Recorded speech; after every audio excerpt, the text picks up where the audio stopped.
माध्यमांच्या मध्ये आणखी आमच्या कार्यकर्त्यांकडून दोन्हीकडून ज्यावेळेला हे ऐकलं त्यावेळेला मला धक्का बसला, कारण हे जवळजवळ गुप्तपणे केल्यासारखं हे काम आहे. आणि या ठिकाणी आत्ता पाहिल्यानंतर माझ्या लक्षात आलं, कारण मला असं वाटलं की प्रत्यक्ष पाहिल्याशिवाय याचं जे गांभीर्य आहे ते कळणार नाही, म्हणून मी मुद्दाम इकडचा दौरा ठरवला.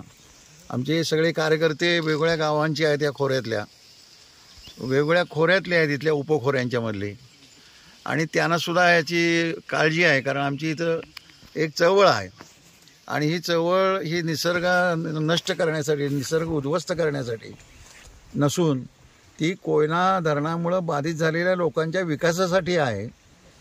इथं जे लोक मासेमारी करत होते, जे लोक इथे बोटी चालवत होते, ते इथले कोयना धरणग्रस्त होते स्वतः.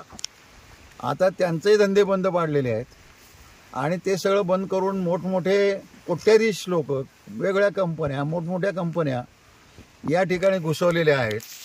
आणि आमची कोयनेची माणसं त्या कंपन्यांच्यामध्ये हमाली करणार, त्यांचे एजंट होणार आणि आमच्याच लोकांना शोषण करणार, आमच्याच लोकांच्या उरावर वजी नुसती देणार, अशा तऱ्हेचं इथं प्लॅनिंग मला दिसतं आहे. बिल्डर लॉबी मोठ्या प्रमाणात या ठिकाणी घुसलेली आहे, मोठ्या प्रमाणात जमिनी खरेदी केल्या जात आहेत पुण्या मुंबईच्या धनदांडक्यांकडून, त्याबाबत काय सांगाल? नाही, त्यांना इशारा काय द्याल? लॉबी तर आहेच, पण बिल्डर लॉबी बरोबरच खाण व्यवसाय सुद्धा इथं आहे आणि तो जास्त जलाशयाला पण धोकादायक आहे. कोट्यावधी रुपये हे मला धक्का बसला की पुनर्वसनाच्या जागेमध्ये जर तुम्ही खाणी होत असतील आणि त्या जलाशयाच्या इतक्या जवळ होत असतील तर ती पुनर्वसनाच्या नावची जागा खाणी काढण्यासाठी असं कोणाला सांगितलंय? हे फार मोठी भयानक घटना आहे. आणि दुसऱ्या बाजूला असा बांधकाम व्यवसाय जो आहे, हॉटेल व्यवसाय मुख्यतः तो, तर हॉटेल व्यवसाय म्हणजे पहिल्यांदा आम्ही म्हणतो त्या मठाचंच फक्त अतिक्रमण आहे, आमच्या सगळ्या ह्याच्यातून होतं. एक छोटं अतिक्रमण असायचं दरवर्षी, त्या बामणोलीच्या पुढं एक बेट असायचं, ते उघडं व्हायचं, तिथं हॉटेल व्यवसाय चालायचा. ते सुद्धा त्या ठिकाणी बंद करण्याची आम्ही मागणी केली होती पूर्वी, आणि ते एकाला कोणाला देऊ नये, ते सार्वजनिक आहे आणि एकाचा मक्तेदार धंदा तिथं चालू नये असं आम्ही त्यावेळेला केलेलं होतं. आता त्याचं दुसरं टोक गाठलेलं आहे. हे तर जाऊ द्याच, पण इथं सगळे बाहेरचे लोक घुसवायचे आहेत, सगळे बाहेरचे कोट्याधीश घुसवायचे आहेत आणि नुसत्या बिल्डिंगा बांधायच्या असं नव्हे, तर हा संपूर्ण इथं एक सिटी तयार करण्याचा म्हणजे एक मोठं शहर, सिमला वगैरे असतात अशा तरी शहर, त्या तऱ्हेचं करायचं. आणखीन आमचे लोक कुठेतरी झोपडपट्ट्यांच्या मध्ये राहणार आणि ते त्यांच्या घरातली माणसं त्यांचे वॉचमन म्हणून काम करणार, आमच्या माता भगिनी त्यांच्या घरात स्वयंपाकी म्हणून काम करणार, धुणी भांडी करणार.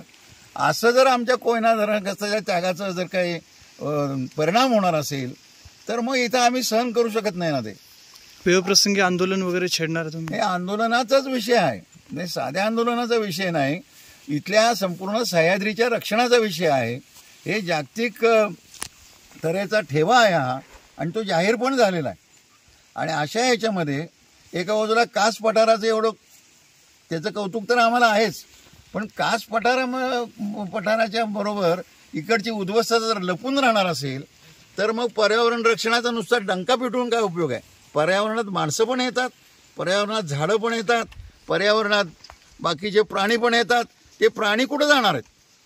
ती झाडं तर संपूर्ण यामध्ये दुर्मिळ अशा वनस्पती आहेत, दुर्मिळ औषधी वनस्पती आहेत, दुर्मिळ अशा ज्या वनस्पतीतून भरपूर काही कीटनाशकं होऊ शकतात, की नैसर्गिक कीटनाशकं असू शकतात, आणि त्याचा शेती करणाऱ्या लोकांना रासायनिक कीटनाशक घेण्याची गरज नाही. इतका मोठा नैसर्गिक ठेवा या सह्याद्रीच्या संपूर्ण कुशीमध्ये लपलेला आहे आणि त्याचा एक गड्डा, त्याचा एक हाट म्हणू आपण, हृदय म्हणजे हे कोयनेचं खोरं आहे. आणि एका बाजूला म्हणायचं की आम्ही इथे अभयारण्य केले. कुणाला अभय आहे? की अभयारण्याच्या लोकांनी इथे ते डोळे झाकून बसलेले आहेत. अभयारण्याचे म्हणजे ते विश्वामित्रासारखं झालं. शकुंतला गेली पोराला शकुंतलेला घेऊन उर्वशी आणखीन विश्वामित्रानं असा हात केला की माझं काय संबंध नाही याच्याशी, ही काय माझी पोरगी नाही. तशा तऱ्हेनं जणू काय काहीच आमचा संबंध नाही. किती दिवस झाले हे सगळं चाललेलं आहे. ते महिना 2 महिने तरी चाललेलं असेल, 2-3 महिने चाललेलं आहे. आणि अजून आता कालच्या बातमीमध्ये असं आहे की आजच्या बातमीमध्ये मला वाटतं की जिल्हाधिकाऱ्यांनी आजच्या बातमीमध्ये आदेश दिले. ते आदेश दिल्यानंतर सुद्धा अजून किती महिने जात आहेत कुणास ठाऊक. आणि कारवाई करण्याचा प्रश्न फक्त नाही तर इथं काय काय घडलंय याचा प्रश्न आहे. आणि हे लोकांना घेऊन, जनतेतल्या साध्या शेतकऱ्यांना घेऊन याचा सर्वे झाला पाहिजे.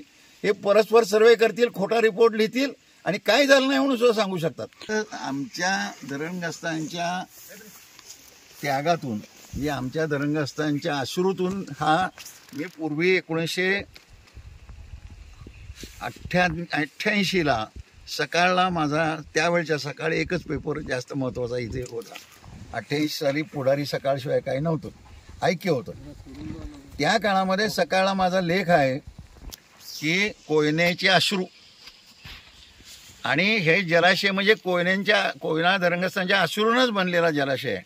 आजही ते अश्रू वाढलेले आहेत, कमी नाही झालेले. त्यामुळं आता हे अश्रू पेटल्याशिवाय राहणार नाहीत. तुम्ही जर असंच करणार असाल की आम्हाला उद्ध्वस्त करायचं, त्यांचा लढा होऊन किती वर्ष झाली, आता उरलेल्यांचा लढा झाला, उरलेल्या धरणग्रस्तांचं पुनर्वसनासाठी. ते 2016 पासून बैठका झालेल्या आहेत आणि अजून सुद्धा त्यांचे पात्र प्रकल्पग्रस्त कोण आहेत याचं फायनल झालं नाही. आणि ही माणसं हेलपाटे घालतायत, त्यांना माहिती मिळत नाही आणि मंत्र्यांना बैठका घ्यायला सवड नाही. आणि बैठका घेतल्या तरी त्यामधून मार्ग निघायला सवड नाही, अशी परिस्थिती आहे. म्हणजे इथे 67 वर्ष होऊन गेली, अजून किती वर्ष तुम्ही लावणार यांना जमीन देण्यासाठी?